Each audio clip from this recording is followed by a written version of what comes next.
ceremony at the University of North Carolina at Chapel Hill.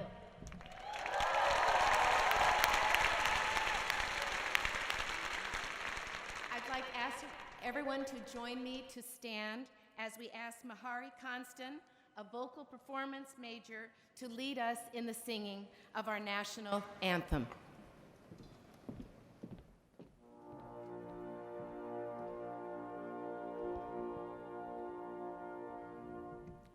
Oh, say, can you see by the dawn's early light what so proudly we hailed at the twilight's last gleaming, whose broad stripes and bright stars through the perilous fight o'er the ramparts we watched were so gallantly streaming, and the rocket's red glare, the bombs bursting in air, gave proof through the night that our flag was still there. Oh, say does that star-spangled banner yet wave o'er the land of the free and the home of the brave?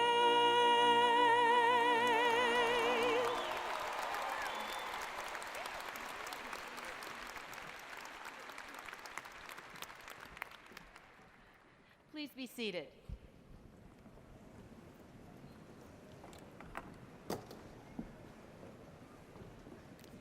You're lucky last time I forgot to tell people to be seated. This time I remembered. Welcome, everyone.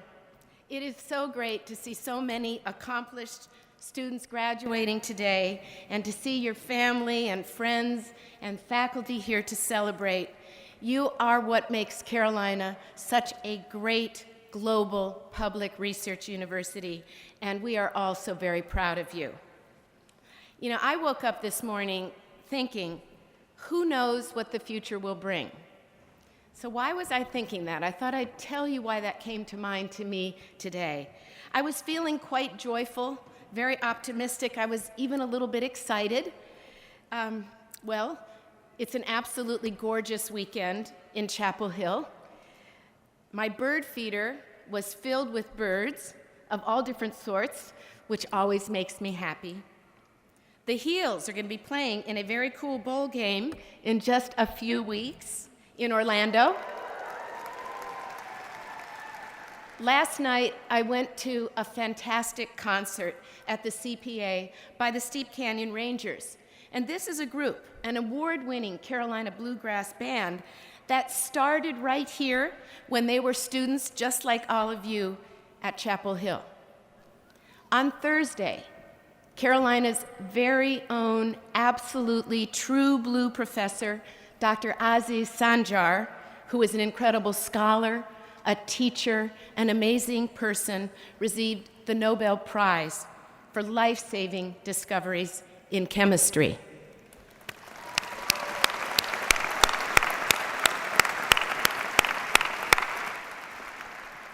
And of course, today is graduation.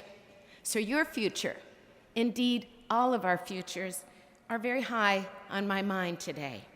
But that isn't all. As many of you may know, I'm a scientist. I've spent my entire professional career studying the systems and the chemistry and the species that live on our planet. And yesterday, 200 countries came together in common purpose to address our planet's warming climate. What they did will not be the final or even the complete answer, but it surely was a very positive first step. It was a step towards a sustainable future, a future for all of you, but even more, it was a sign that accord can be reached even across huge cultural and societal differences when people unite in a search for common purpose. So today, I celebrate yours and I celebrate our common future. Your family and your friends, our faculty, our staff, we all see in you the face, we see the hearts and the minds of the future. We celebrate your personal stories, each one of your unique pathways that brought you to this day, and we also celebrate 2,113 futures filled with great potential. Here you are. Yeah, you can clap for that.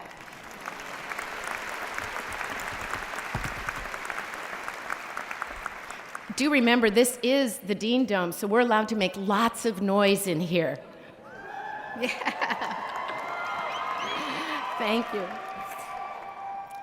Here you, I heard that one. Here we are. You're here, we're all here at America's first and her greatest public university. In 1790, that's good. I'm liking that. Thank you.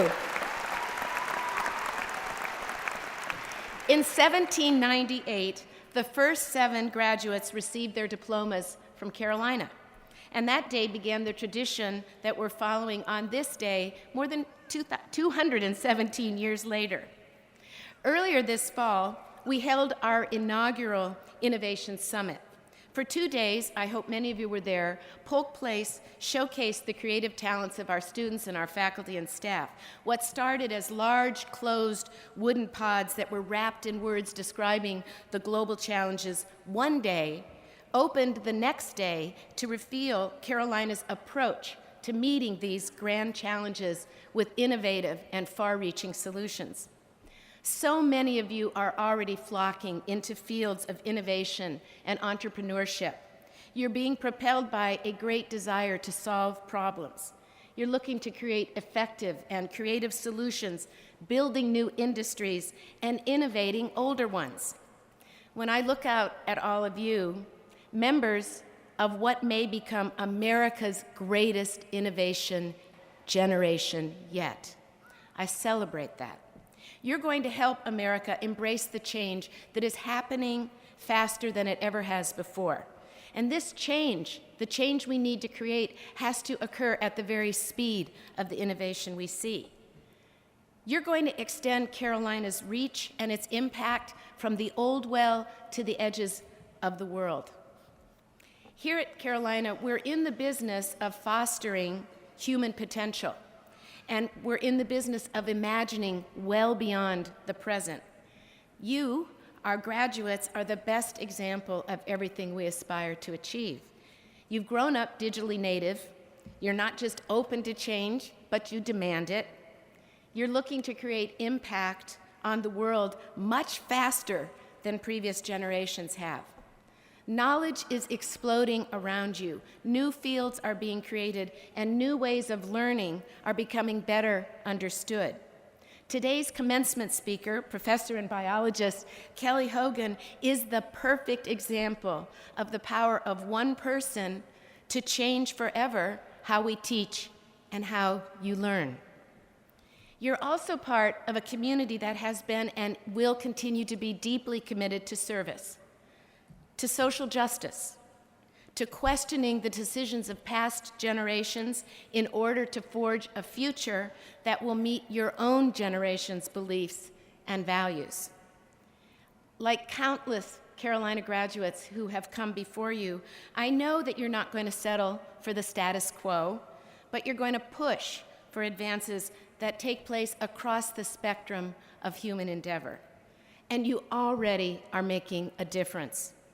Some of you and many other students on this campus last year and this year have pushed us even further to look deeply, to admit they exist and then reject all forms of racism and discrimination, to support and to celebrate the individuality and humanity of each person, and to do all that we can to continue to expand access and opportunity that being part of this university, the university of the people, provides for future students.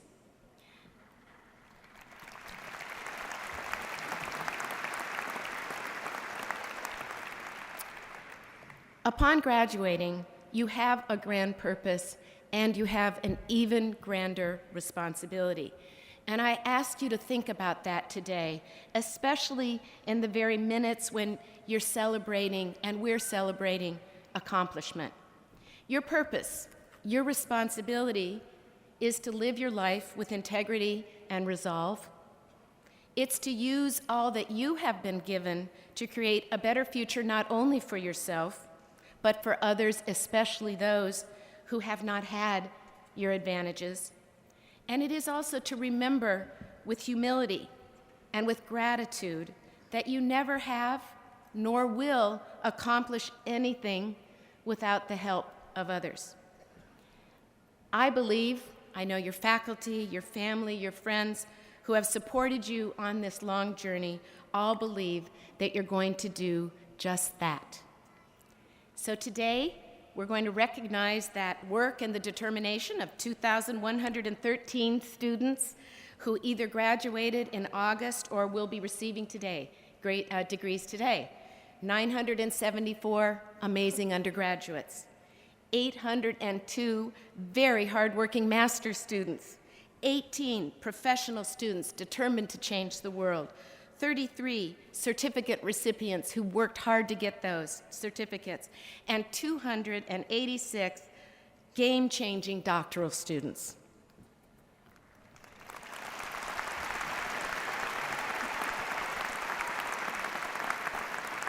We look out and we see you not only as the fresh face, but also the principled, the resolute face that will build our collective future.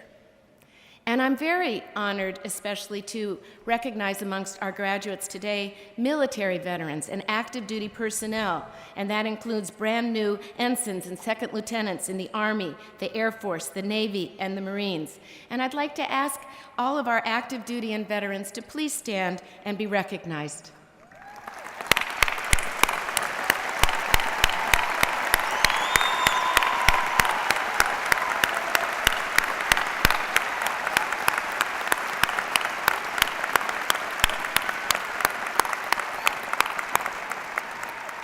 Thank you. It's also my great pleasure to celebrate our Carolina Firsts. And these are graduates who are the first in their families to attend university, and those who are the first in their family to go on to achieve graduate and professional degrees. We really applaud the bridges that you're building and the way you're paving the way for so many others. So please join me in celebrating all those Carolina Firsts as well.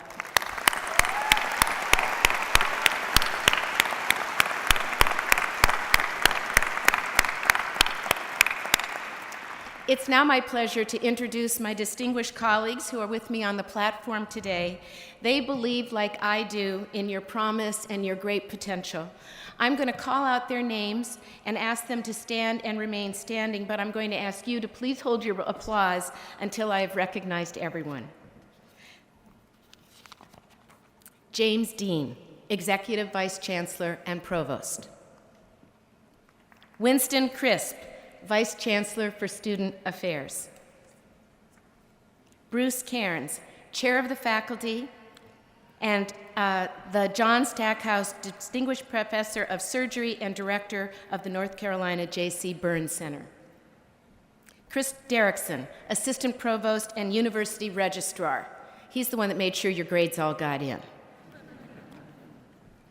Marissa Kahn, doctoral candidate in the Department of Pharmacology, who's representing the Graduate and Professional Students Federation.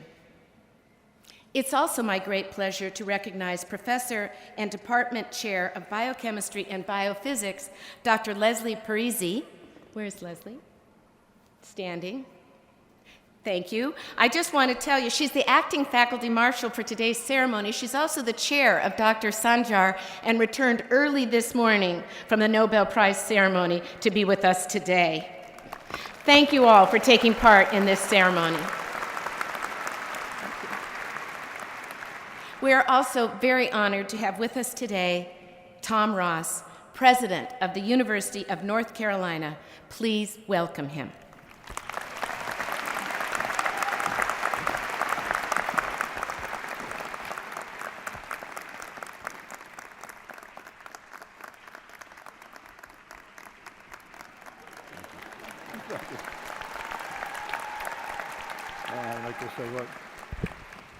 Well, I was going to try to raise the podium, but I'm not smart enough to do it. Sorry. Good afternoon to all of you. Chancellor Folt, Ms. Maxwell, members of the Board of Trustees, Dr. Hogan, distinguished guests, and most importantly, members of the class of 2015. On behalf of the entire University of North Carolina, let me first congratulate each and every member of the class of 2015. As an alumnus of the School of Law of this great institution, it is a special privilege for me to take part in this commencement ceremony, which marks my last public act as president of our great university. Now, whoever's running the script up on the teleprompters, please ask them to hold it, because I'm going to take a moment of personal privilege. And that is, I want you to know that one of the responsibilities a president has is to recommend the election of chancellors. And I've recommended the election of chancellors for 11 of our 17 institutions. There's not a single chancellor in the entire UNC system that I'm more proud of than Carol Folt.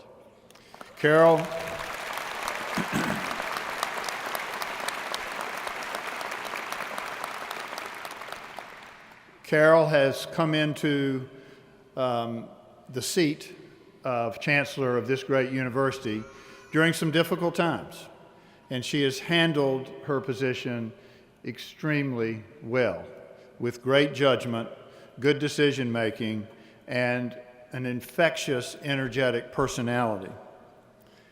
Chancellor Folt, in my view, is doing an incredible job, and I think all you have to do is look at the numbers and look at what happened with fundraising at this great university last year, and look at what happened with research and the dollars that were brought in from the federal government and elsewhere, record-setting numbers. And those numbers happen because people are confident in the leader. I'm confident in Carol Folt, and I ask you to join me in thanking her for her service.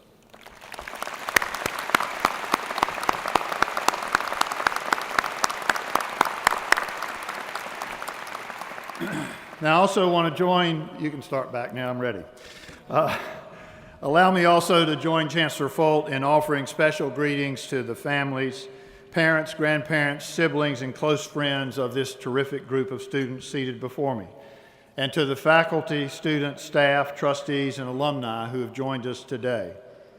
And I extend again especially warm greetings to each of you in the class of 2015. We are here today to pay tribute to you and to your achievements. But before I go a minute longer, I want to pause again to thank the faculty and staff of this great institution.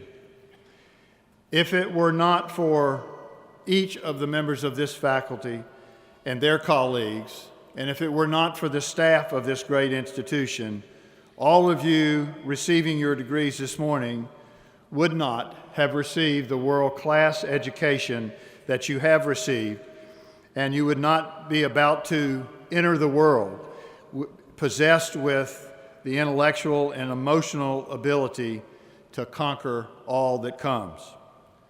Students, I bet, as you sit there, you would like to join me in thanking the world-class faculty of the University of North Carolina and the extraordinary staff that make this place so special. Please join me in thanking them.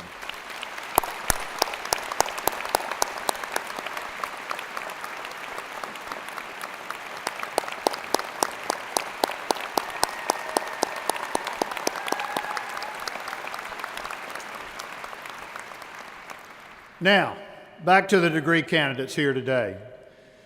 Let me say that all of us are extremely proud of you. Because of excellent teaching by an outstanding faculty and your own committed efforts, you have acquired the knowledge, competencies, and skills that will serve you well the rest of your lives. Your minds are sharp and filled with ideas. You can write, speak, and think with the best of them.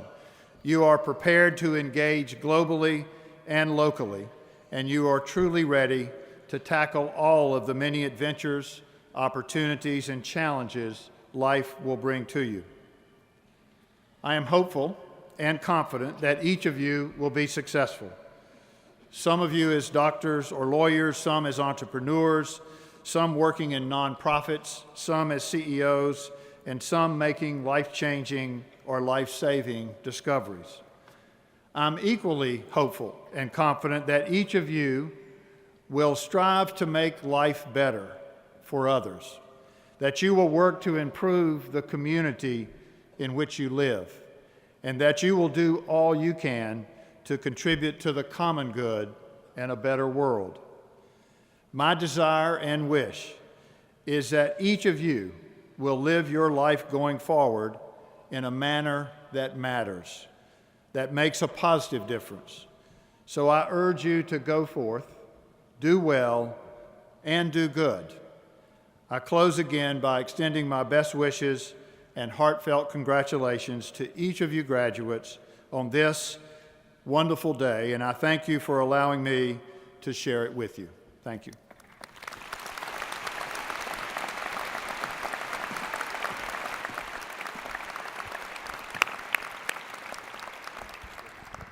And now I get to go off script and ask you to join me again in thanking President Ross for his amazing service.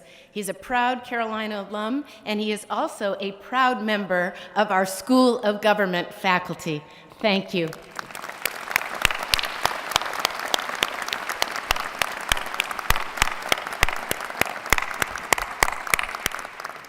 I'm now very pleased to introduce Ann Maxwell of the UNC Board of Governors. Ann graduated from Carolina in psychology in 1975, and she's from Goldsboro, North Carolina. She will be bringing greetings to all of you on behalf of the Board of Governors.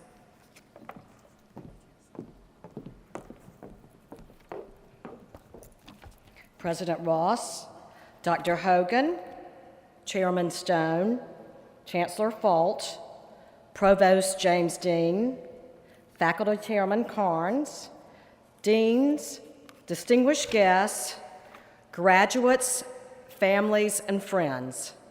It is my honor today to bring greetings from the University of North Carolina Board of Governors. As a native North Carolinian and a very proud Carolina alum, it is so special to participate in your graduation today. You are now a graduate of the very first public university founded in the United States. North Carolina had the vision some 222 years ago to believe that access to public higher education was a key to greatness and success for our state and its people. Today, the state of North Carolina continues to believe in this, and we highly prioritize you and your outstanding education. The citizens of North Carolina believe in you, invest in you, and are so proud of you and your accomplishments. We hope you will always remember this and will give back to your communities, your university, your state, and your nation. You are our future leaders, and we are depending on you in a very big way. As our great president, Tom Ross, often reminds us, this is our time and our future. Well, graduates, today is your time, and this begins your future. May you enjoy greatness and success as you move forward in the ever smaller global world. Never forget where you came from, and always remember where you want to be. Congratulations, and thank you for the honor to be a small part of your graduation celebration. And happy holidays.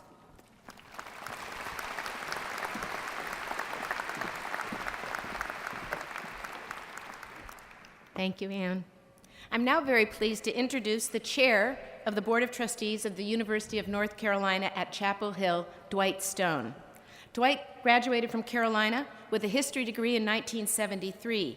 He's from Greensboro, North Carolina, and he will bring greetings to you today from the Board of Trustees.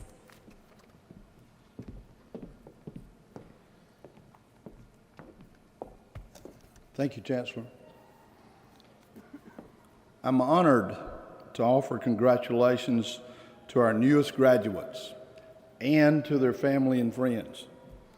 On behalf of the Board of Trustees of the University of North Carolina at Chapel Hill, I was very fortunate to have the opportunity to earn a Carolina degree, and also sat proudly in the audience to watch 3 of my own children achieve the same dream. As satisfying as that feeling was at the time, I can tell you that such pride will only grow stronger in the future with the understanding that the time that you spent here on campus and in Chapel Hill was so very, very special. This is truly a place that transforms lives in remarkable ways. As trustees, our job is to support Chancellor Folt and the university in doing everything that we can to provide our students with the very best opportunities. Everything that a great global public research university offers to help you learn, discover, and serve the public good. Whatever path you choose to pursue in the future, we passionately believe the education that you received at Carolina has prepared you extremely well for the next steps in your journey. You can literally change the world. That is what we're doing at Carolina, and that is what you have been a part of in your precious time here. Our university's founders believed that an educated person is a public asset, and that the people of North Carolina and our supporters still believe in this public benefit. That is why your Carolina education has included engagement and public service. I urge you to continue to do that after you have leave Carolina and to prove our founders were right. Congratulations on your achievements and best wishes for your future success.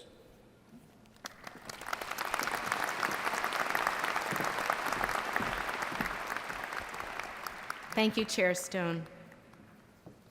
It's now my honor to introduce the chair of the Board of Directors of the General Alumni Association, Dr. Dan Myers, Carolina class of 1971 and 1975, to bring greetings on behalf of Carolina's 300,000 plus living alums.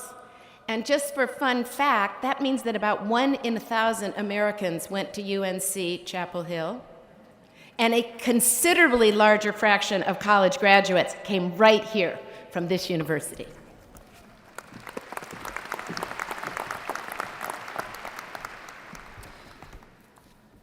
Thank you, Chancellor Folt. Congratulations, graduates. Today, you become a permanent member of the University of North Carolina's 222-year history and tradition of excellence. After many arduous days, hard work, anxious moments, and late nights, you've earned your degree from Carolina. You and your family can be proud of your sacrifices and your accomplishments. You are joining the largest and only permanent part of our Carolina family. Today, you join more than 309 living UNC alumni who live in all 50 states and over 150 countries. The UNC General Alumni Association is proud to be the official organization for all of Carolina's former students. You will forever treasure your connection with Carolina. The General Alumni Association will keep you connected to and involved with your university, your classmates, and your Tar Heel friends. You'll have opportunities to attend local Carolina club events no matter where you are, reunions, game viewings, and many other activities.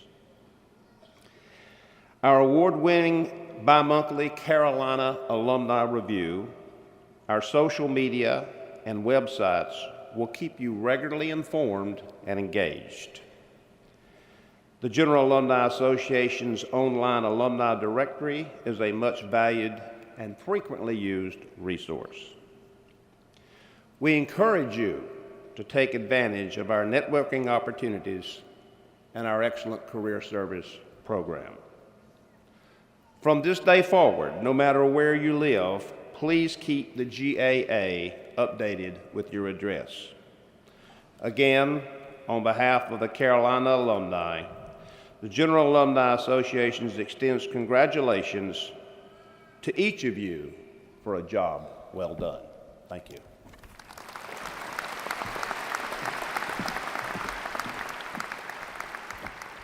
Thank you, Dr. Myers. You know, it's a tradition at Carolina to invite an outstanding member of our faculty to be the speaker at the mid-year commencement. Your very own senior class president, Ying Lin, will now introduce today's speaker. Ying is a double major in business and global studies from Winston-Salem, North Carolina. Thank you. Thank you, Chancellor Folt.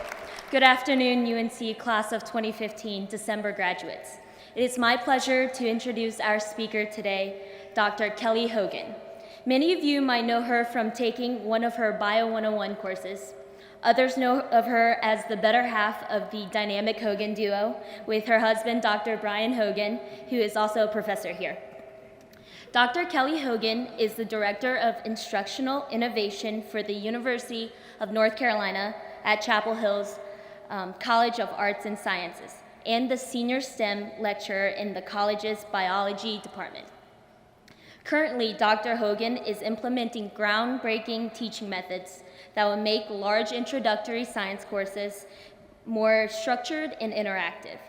Her method will increase class participation, improve study habits, and allow instructors to measure student learning and address concerns in real time.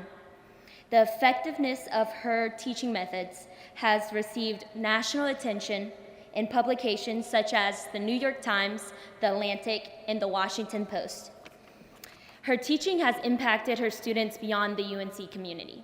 Recognized by her students through 8 different campuses, she has earned state and national awards, including the Pope Foundation for Higher Education Spirit of Inquiry Award in 2011, the Carolina Women's Leadership Council Mentoring Award in 2014, the NACADA's 2015 Outstanding Advising Award for faculty, and the Tanner Award for Excellence in Undergraduate Teaching in 2015. Even as a business major, I am inspired by Dr. Hogan's passion to teach and commitment for student success. I'm excited to hear her encouraging advice for us as we start the next chapter in our lives. Now please join me in welcoming Dr. Kelly Hogan.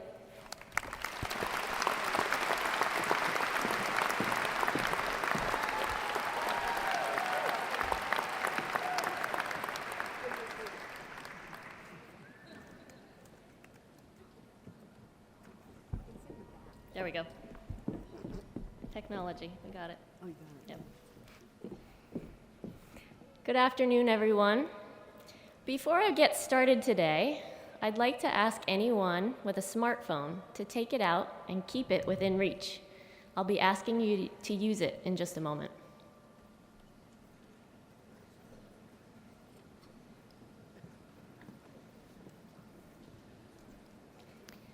Thank you, Chancellor Folt, for the invitation to be today's speaker. I'm honored to be standing here in front of a sea of Tar Heel blue and friendly student faces. Graduates, you have worked hard to be here today. My fellow faculty, university administrators, your families and guests, and I are so proud of how much you have grown as a person and how much you have already accomplished. Thank you for taking this time to celebrate your achievement with us. About 15 years ago, I too received a degree from UNC, my PhD. I guess this place is too special to leave, because here I am, lucky enough to still be here. My husband, affectionately referred to as the other Dr. Hogan, and we mentor many students. So our children, Jake and Lexi, are building memories intertwined with campus life too. Best of all, they have grown up around you, a diverse group of students. Some of you have babysat, taught them Spanish, and simply put, have been amazing role models. I'm grateful to be here today to send you onward with a bit of advice about your next steps in life's journey. You will have many transitions in your life, and you may be feeling apprehensive about this one. But trust that your time here has equipped you with the life skills to be successful. Today, I'll stress the importance of embracing the diversity you've grown to appreciate in your time at UNC. By truly understanding the perspective of others, we know you will continue to accomplish great things. So today, I'll share some of my perspectives as an educator with you. Recently, I estimated how many students I have taught since I began teaching at UNC. With about 1,100 students per year for 12 years, that's about 13,000 students. It's not far off from the population of some well-known towns in North Carolina, like Pinehurst, Morganton, and Morehead City. I might apologize to many of the first few thousand students I taught. I may not have believed in them the way I wholeheartedly believe in you. When I taught then, I thought a lot about myself as a teacher, and not always about the students as learners. I worried whether I was delivering content in a way that they would enjoy. I thought I always had to be the expert, never wrong and full of confidence. I might not have explicitly welcomed them into their first science class in college. They may have felt intimidated. In 2 words, I can summarize my perspective then. It was teacher-centered. Several years ago, I began to reflect deeply about my teaching. I questioned what it meant to be an effective teacher. What methods did effective teachers use? My perspective began changing. I'll tell you why in a moment, but for now, know that I began seeing my classroom through the lens of a learner. Let me pause here and ask you to think about a specific time in your life when your perspective changed. Parents and family members, maybe it relates to a parenting issue or work. Graduates, maybe it relates to a racial, political, or religious issue you became involved with as a student. So I'll ask you to think again about a specific example in your life when your perspective changed. And I'm now going to pause the way I do when I'm teaching to really give you time to select and reflect on this specific time in your own life.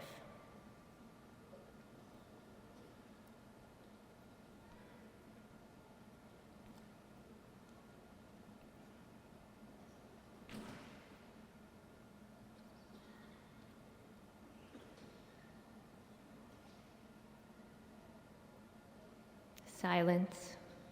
It can be so powerful and meaningful and even downright uncomfortable for some who think they should be filling the space with talking. But many of us require this silent time, and silence plays an important role in the classroom too. Now that you have your own life moment in mind, I'd like to ask each and every one of you, what caused you to change your perspective? I honestly would like to hear from each of you. If you each contribute, this could look a little less like a speech and a little more like my classroom. I'm thrilled to consider this my biggest classroom challenge ever. I want to include everyone to know what you are thinking in real time and make this less about me, less teacher-centered. Technology is sometimes the right solution in the classroom, just as it will help bring us together today. So please, turn on your smartphones, and head to the website polev.com/Carolina. A question is waiting for you. And graduates, I know you thought you finished your last work, but I promise this will be the last quiz standing between you and your degree.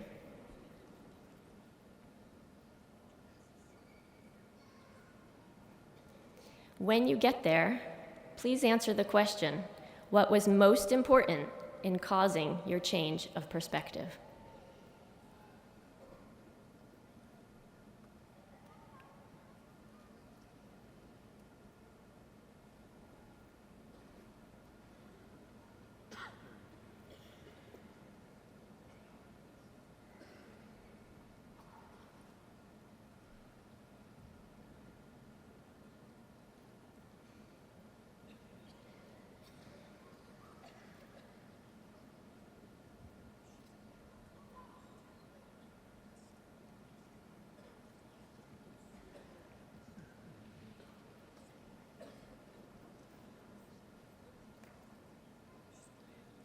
I see many of you working diligently to get there. If it doesn't work, that's okay. I've never tried a poll with this many people either. Well, thank you for sharing. Let's take a look at the results together, which are still coming in.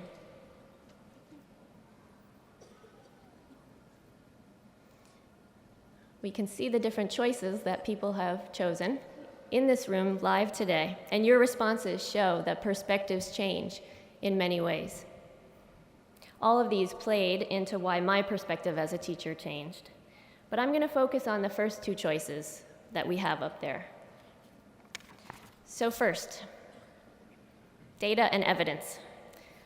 A colleague plopped some data on my desk one day that showed some students were more likely to fail my course simply based on race and ethnicity. I had a hard time recovering from this news. Would an effective teacher have an achievement gap like this? Second, better understanding of someone, otherwise known as empathy. Many of you chose that. I started listening to the underlying story that students were telling me in office hours, and it redefined my understanding of diversity. The individual stories, sometimes personal, sometimes academic, deeply affected me. I found myself in intimate conversations that occasionally moved both me and student to tears. Graduates, do me a favor and help me demonstrate some of the diversity we celebrate at Carolina. I'm going to list some characteristics of students I have met during my office hours. If I say a characteristic that describes you, please stand up to be recognized if you are able, and remain standing. In my office hours, I met students who served our country as members of the military, and we will like to applaud you a second time.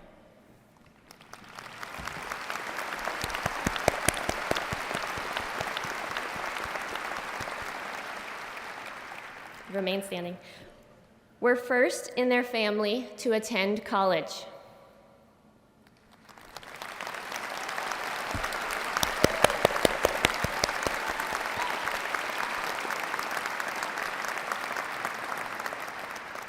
Spoke a second language at home with family.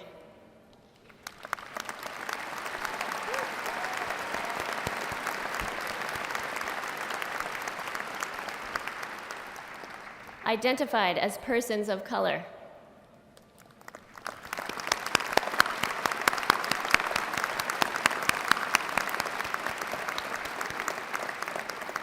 Were transfer students.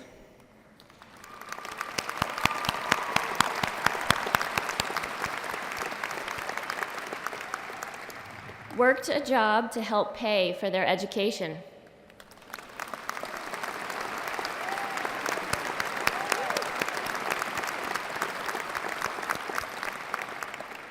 Changed their major at least once.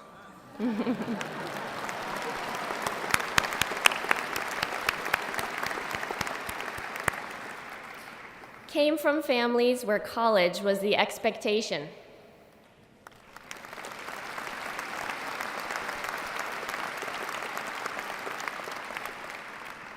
And were not defined by any one box, and who I clearly missed in office hours.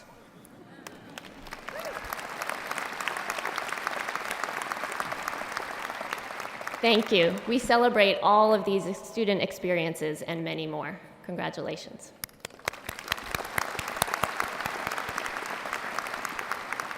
Please be seated. Thank you. The diversity in my classroom led me to ask, would an effective teacher assume all students learn the same way? I was awakened to the perspectives I did not have. I'm grateful to the individual students who taught me empathy and why I needed a learner-centered classroom. Graduates, don't miss opportunities in your own life to reflect, reason, and have meaningful interactions that will lead you to reevaluate your perspective. And then ask yourself, does this require action on my part? In my case, it did. I couldn't unlearn what students had taught me. I stopped looking at students as problems that needed to be solved and started viewing them as individuals who had something unique and special to bring to my classroom. I wanted to take action. I thought, I can do better. I need to change. So I took a risk. I scrapped everything I thought I knew about college teaching, and I reimagined what learning in a large lecture setting could be. I researched education literature to understand how learning works. I took best practices from other teachers, including my campus colleagues, and even my kids' elementary teachers. Thank you, Ms. Miller. I was ready to launch. I was going to teach my first learner-centered classroom to 400 students with diverse backgrounds. This was my plan. Students would prepare at their own pace before class, helping to level the playing field for everyone. In class, students would think alone and in groups, practicing difficult concepts with peers and with me. They would have aha moments in class, not the night before exams. I would use technology to ensure I heard from everyone, just as I heard from you in our large poll. I would use real-time data about student learning to change the direction of class in an instant, because for the first time, I would know exactly what my students didn't know and adjust accordingly. That was my plan. I felt excited, and then self-doubt snuck in. I felt vulnerable. Would they laugh at the activities? Would they interact and collaborate? Would they write mean things about me on Rate My Professor? Would any of this even make a difference in learning outcomes? I knew it would not be perfect, that I was not perfect, but I proceeded with courage. Graduates, there will be times in your career that you will be scared to take a risk, like I was. But here's what I learned when I stepped out of my comfort zone. There were imperfect moments. I made mistakes, but I used each mistake as a learning opportunity. With practice and experience each day, I felt more and more skilled in my learner-centered classroom. I became more confident. My conversations with students felt more meaningful. I believed in this idea, and I was all in. And here is maybe the most important part of what I think I did right, and I hope you will do in your own life when you receive feedback on your performance. I was kind to myself. I didn't give a few negative comments more space in my head than the overwhelming majority of positive comments. So hard to do when those few stinging comments ring loudly in our heads and remind us of self-doubt.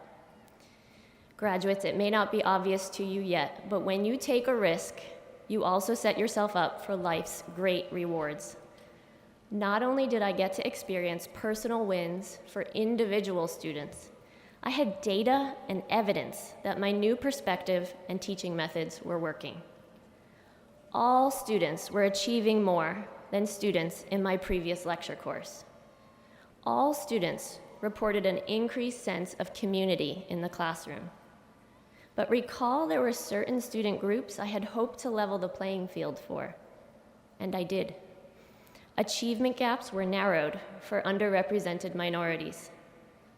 An achievement gap that once existed for first-generation college students in my course completely disappeared. By changing my perspective and taking a risk, there were rewards for all students. I think as you move through life, you too will find that your greatest rewards result from a risk you took. Many of our large classes are now taught this way at Carolina. Our faculty are recognized nationally as leaders in transforming higher education. You have been students in our learner-centered classrooms. When you entered these classes, we asked you to rethink your preconceived notions of large lectures, to step outside your comfort zones, to embrace a little risk and get comfortable with being vulnerable. And you did. We thank you for embracing the discomforts of true learning together. Graduates, as I near the end of my time speaking with you, I hope you will take away 3 pieces of advice as you head out into the world. First, continually look for opportunities to reflect on and challenge your own perspective. Second, to widen your perspective, embrace the diversity around you. Use others' personal stories. Use evidence and reasoning like your professors here have taught you to do. Third, be open to vulnerabilities and accept that risks can end with great rewards if you are willing to accept your imperfections along the way. These 3 ideas will help you live what scholar and author Brené Brown describes as a, quote, wholehearted life. If you have never heard of Brené Brown, this teacher would like to suggest some homework. Read her work or watch her TED Talk. And because I find great inspiration in her words, I'll end with them. Dr. Brown says, quote, "There are many tenets of wholeheartedness, but at its very core is vulnerability and worthiness, facing uncertainty, exposure, and emotional risks, and knowing that I am enough." Graduates, I wish you a life of wholeheartedness. Thank you.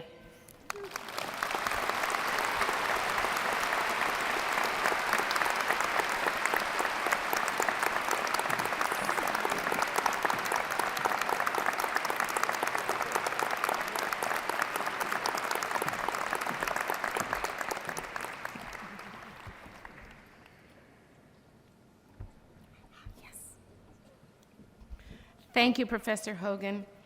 Now you see why I've done everything in my life to never leave university. We get to learn from each other every single day, and it's so exciting to hear her speak to all of you. It's now my privilege of introducing the Dean of Graduate School, Dr. Steve Mattson, who will present the candidates for the doctoral degree. Carolina's doctoral students have made extraordinary contributions to our university community. They're essential to the excellence of our research programs, our billion-dollar research programs. They teach, they care for patients, they serve in the community in so many important ways, and they will become our future professors, teachers, and leaders. We thank you and offer them our congratulations. Will the candidates for the degrees of Doctor of Philosophy, Doctor of Public Health, and Doctor of Nursing Practice please rise to be conducted forward by Faculty Marshal Leslie Parisi.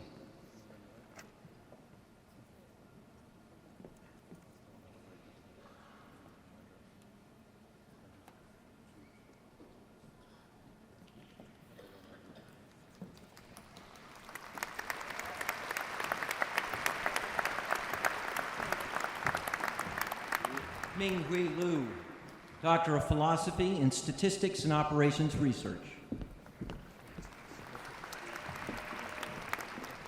Jin Liu, Doctor of Philosophy in Romance Languages and Literatures.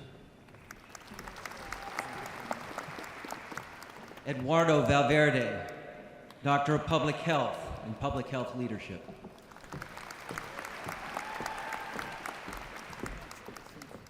Purab Roy, Doctor of Philosophy in Biostatistics. Stephanie Ware, Doctor of Philosophy in Marine Sciences.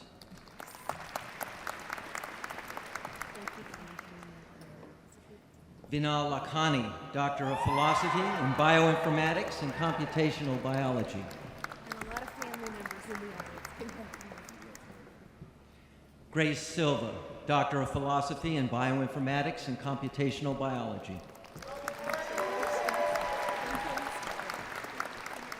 Siddharth Shenoy, Doctor of Philosophy in Biomedical Engineering.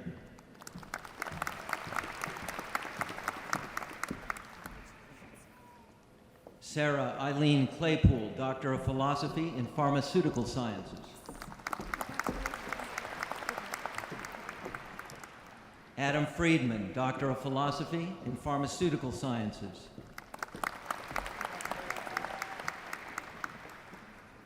Akinyemi Oriasan, Doctor of Philosophy in Pharmaceutical Sciences.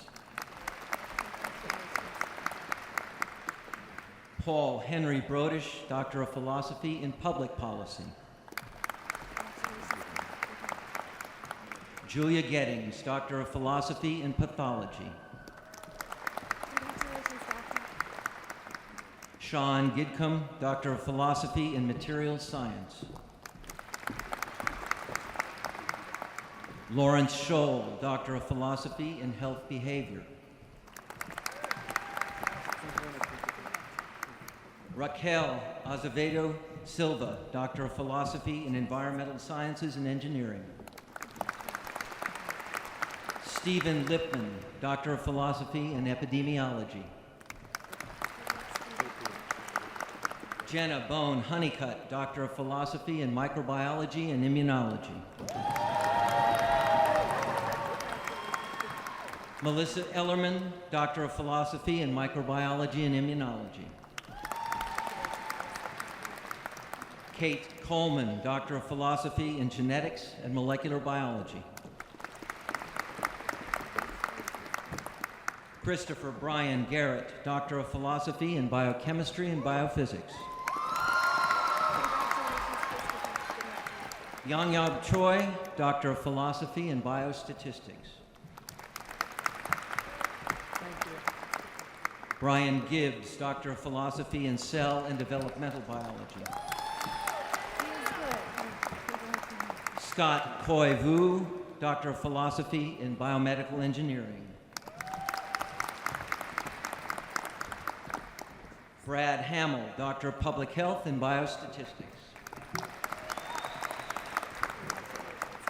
Aaron Urizi, Doctor of Philosophy in Communication Studies. Daniel Soquez, Doctor of Philosophy in Economics. Holly Way, Doctor of Philosophy in Nursing. Nancy Loyick, Doctor of Nursing Practice and Nursing Practice.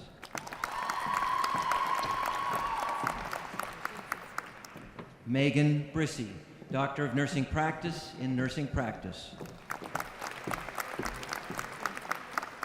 Erin Flitt, Doctor of Nursing Practice in Nursing Practice.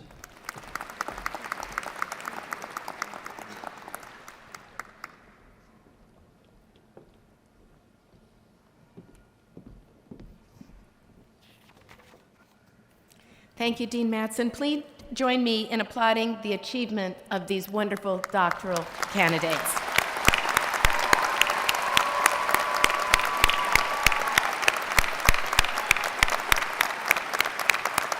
Thank you. You may be seated. We next turn to the conferral of master's, professional, and bachelor's degrees. So I'd like to take a moment to recognize the seniors who exemplified the highest possible level of undergraduate scholarship. And I'd like to ask now baccalaureate degrees for candidates with the highest honors to stand and remain standing. Thank you.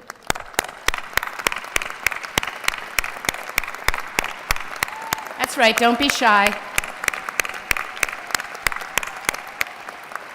And I'd like to ask the candidates for baccalaureate degrees with honors to please rise and remain standing.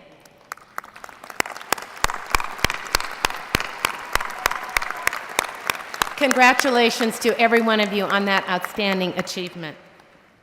I'd like to now, you may be seated, thank you. I'd like to now call upon the deans of the university in order of the anniversary date for each of the college or school to present their candidates for doctoral, master's, and baccalaureate degrees. Will Senior Associate Dean Kevin Guskowitz please come forward to present the students from the College of Arts and Sciences?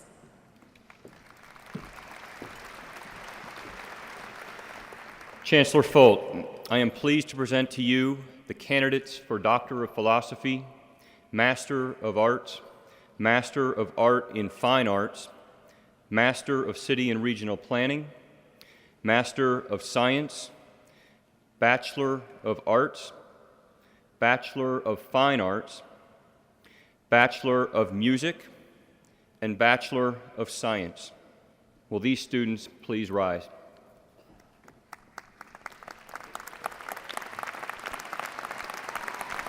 Do they stay standing? I don't think they stay standing.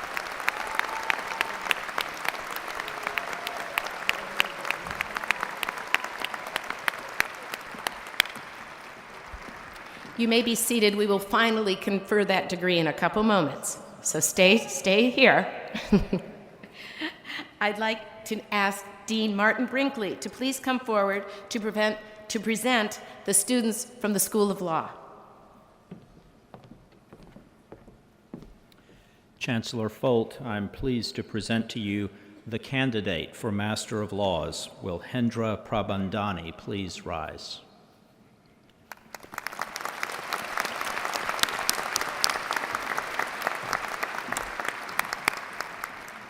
Will Executive Dean Dr. Wesley Burks please come forward to present the students from the School of Medicine?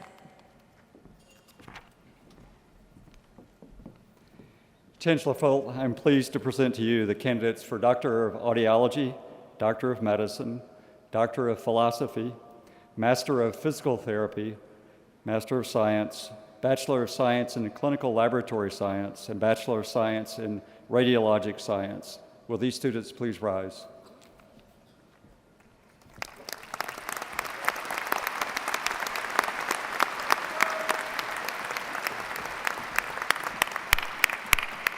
Thank you.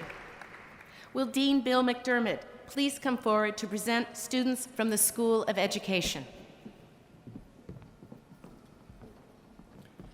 Chancellor Folt, I'm pleased to present to you the candidates for Doctor of Philosophy, Doctor of Education, Master of Arts, Masters of Arts in Teaching, Master of School Administration, and Bachelors of Arts in Education. Will these students please rise?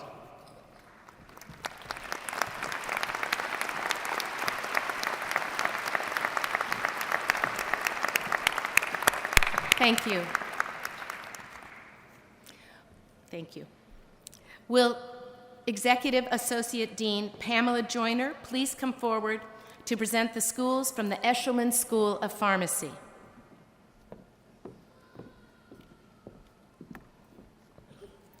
Chancellor Folt, I am pleased to present to you the candidates for Doctor of Philosophy, Doctor of Pharmacy, Master of Science, and Bachelor of Science in Pharmaceutical Sciences.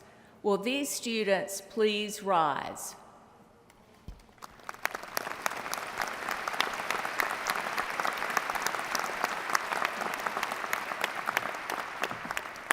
Thank you.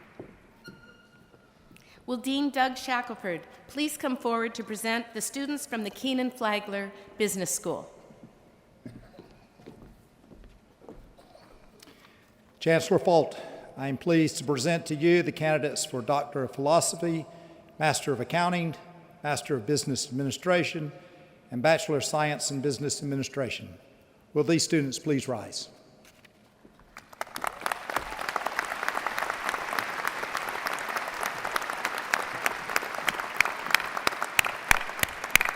Thank you. Will Associate, you sat. Sorry. Will Associate Dean Lisa Zerden please come forward to present the students from the School of Social Work? Chancellor Foltz, I am pleased to present to you the candidates for Doctor of Philosophy and Master of Social Work. Will these students please rise?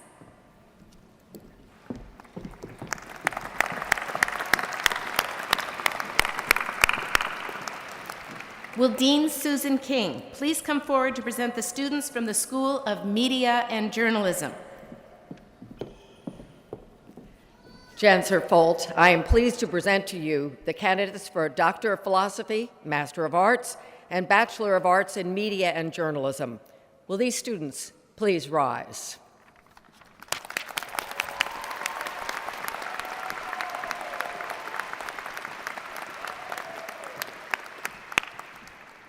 Thank you.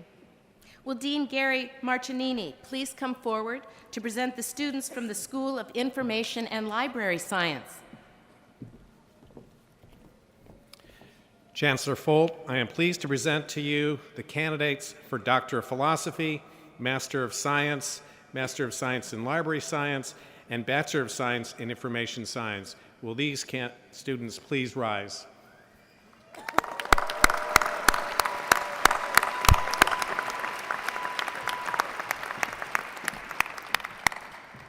Will Dean Barbara Reimer please come forward to present the students from the Gilling School of Global Public Health? Chancellor Folt, I am pleased to present to you the candidates for Doctor of Philosophy, Doctor of Public Health, Master of Healthcare Administration, Master of Public Health, Master of Science in Environmental Sciences and Engineering, Master of Science in Public Health, and Bachelor of Science in Public Health. Will these students please rise?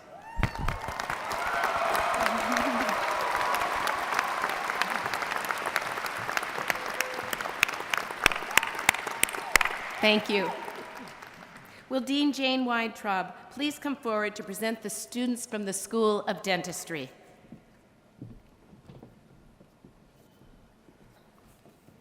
Chancellor Folt, I am pleased to present to you the candidates for Doctor of Philosophy, Doctor of Dental Surgery, Master of Science, and Bachelor of Science in Dental Hygiene.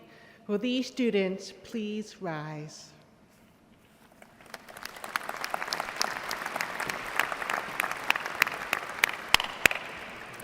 Will Interim Dean Donna Havens please come forward to present the students from the School of Nursing? Chancellor Folt, I am pleased to present to you the candidates for the Doctor of Philosophy, the Doctor of Nursing Practice, the Master of Science in Nursing, and Bachelor of Science in Nursing. Will these students please rise?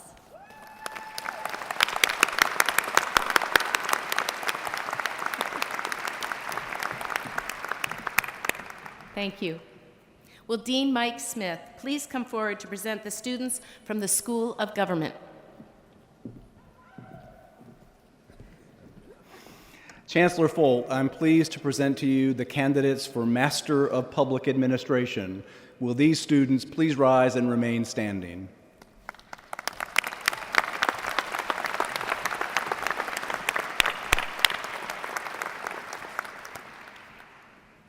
Will all degree candidates please rise?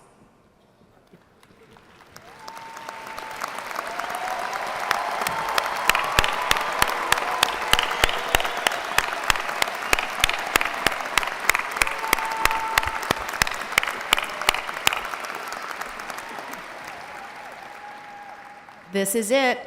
This is the moment.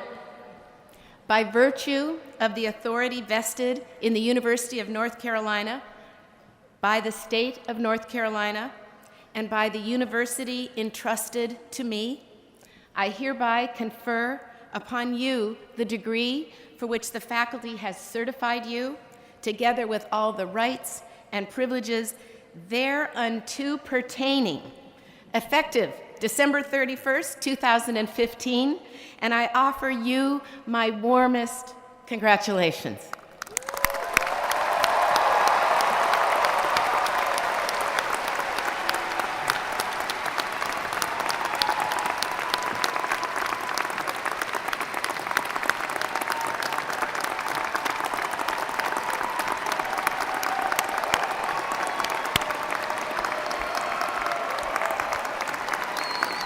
One more thing, I now call upon Brent McKnight, a vice president of the senior class, to come forward and lead you in the switching of your tassel, signifying your graduation. Put it back if you switched it.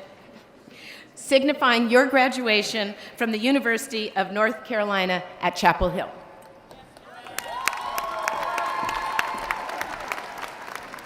As Vice President of the Class of 2016, I am privileged to lead you in moving your tassels from right to left, signifying your new status. Congratulations.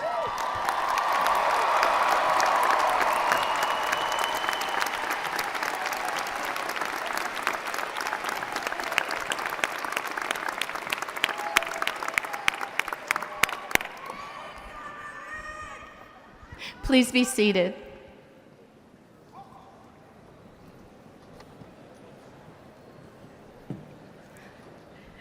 So, congratulations, graduates. You are now alumni.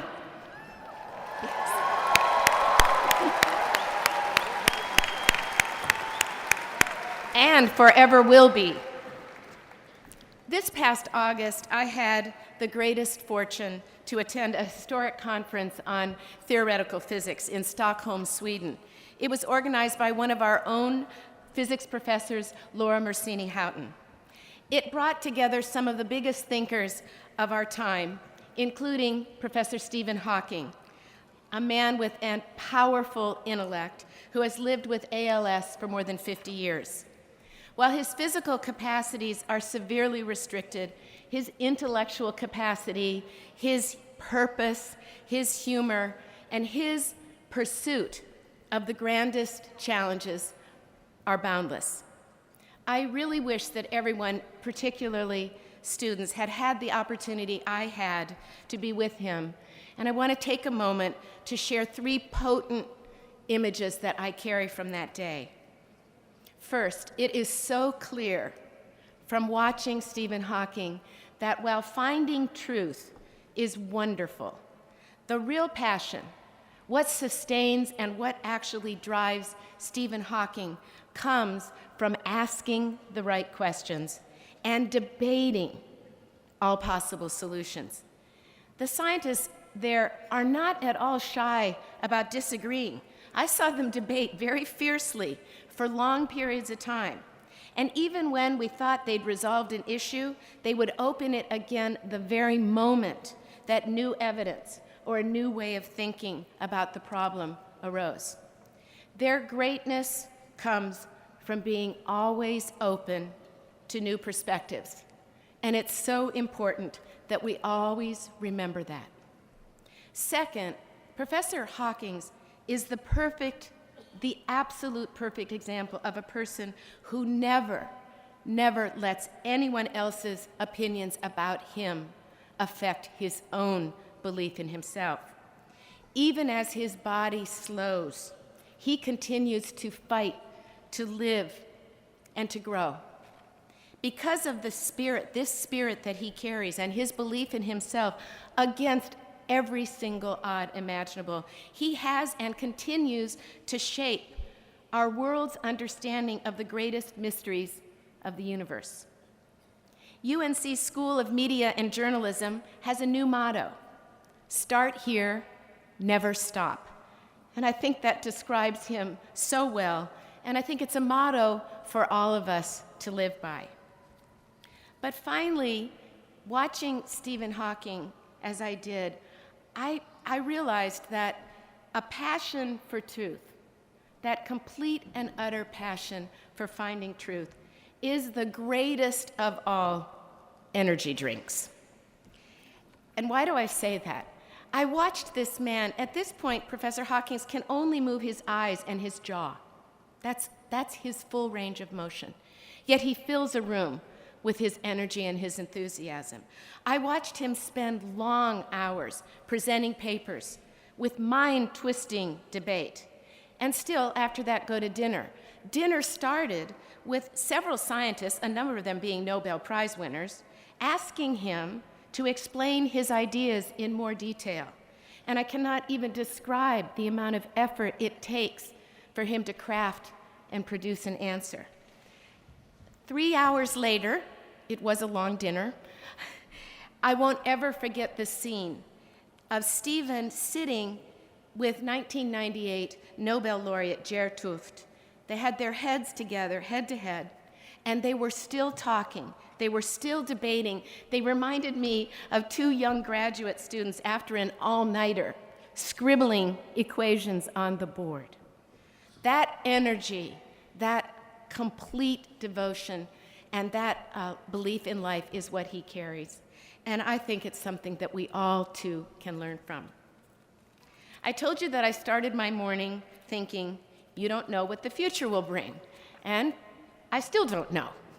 But I know that we're in the midst of a very powerful time of change, and that change is inspired by new ideas, new needs, and it's also fueled by age-old conflicts and injustices. I do believe that our graduates, that you have what it takes, you have the tools, you have the character and the skills to face the future. I sincerely hope you will find the determination and success from things that you do each and every day, and that you'll find joy by living fully in even the smallest of the moments. If you choose to, and now it's a choice, if you choose to, I have no doubt that you can make a better future for yourselves, your family, and your communities. But I'm asking you, in fact, I'm charging you to do something even harder than that. I want you to take responsibility for things that happen not only today, and not only to you and those you love, but for things that happen to others, and things that will play out in the much longer term. I was thinking about this. Some of you in this room, and certainly your children and their children, will actually be walking this earth in 100 years. So just think about that. It's your responsibility today to do all that you can do to make this place, our university, our nation, our planet, even more glorious than it is today. Over the long course of your lives ahead, I urge you to remember what you feel like right now, and maybe what you felt like the day you started here. I want you to remember what it feels to feel uncertain, but also to remember what it feels like to take chances. I want you to feel and remember the times you've shown your own courage. I want you to remember what it's like to respect and to empathize with people who are not like you, may not even agree with you. And I want you to make sure you draw deep to never lose your integrity, your hope, and your compassion. I'm going to suggest that each one of you, before you leave town, goes back over to the old well and take a drink. I want you to draw from that moment when you're drinking from the well a time and a place to reinforce all the belief that you feel today in your own capacity and your own purpose. And I know if you carry that with you, there is really nothing that you can't accomplish. You have received opportunities here that very few people in the world will ever receive. And you have been supported by the hard-earned dollars of North Carolinians from all walks of life, most of whom never had a chance to attend this great university. And you've received support from alumni who believe in you without knowing you personally, and they believe in our university's public mission. I charge you to always remember and always honor their generosity. You know, I'll never forget what a student said to me just within my first couple of weeks here. I asked what they loved about Carolina, and she said, "What I love most about Carolina is that I didn't join a school, I joined a family." We want that to be the experience of all our students. And I want you, when you leave today, to know that Carolina is pledging to you that we will also work hard to continue to make this a place of pride and promise. And we will always welcome you as part of an ever-growing, ever-changing, but always loving family. So before we close, we're going to follow another Carolina tradition. And now remember, you're in this wonderful Dean Dome, and I want you to channel the Duke-Carolina game, and we just won, or any Duke-Carolina game, when you let this out. But I want all the families and friends, all your families and friends, to rise. Parents, spouses, children, grandparents, aunts, uncles, brothers, sisters, friends. And now I want you to bring down the rafters, graduate, as you say thank you to all of them.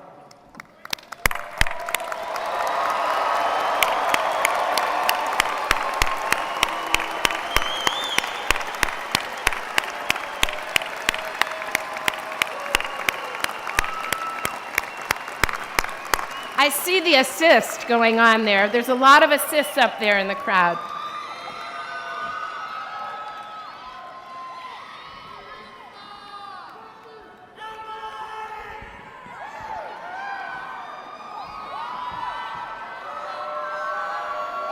Thank you.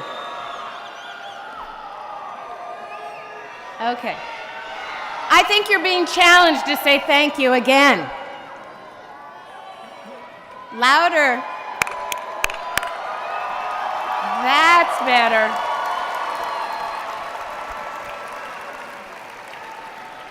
Thank you, everyone.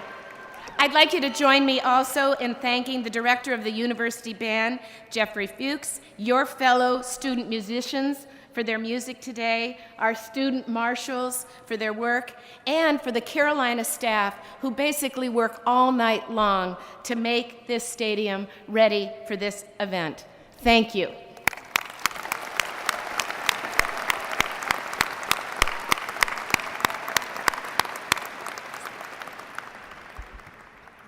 Now I ask you to all stand. And it's my pleasure to call on Mahari Constant again to lead us in singing Hark the Sound. At the conclusion of the alma mater, the senior class marshals will lead the recessional of the faculty and the degree candidates. So please wait until the recessional is completed. Before we sing it, I just want to thank everyone, wish you all happy holidays, and now we will sing Hark the Sound.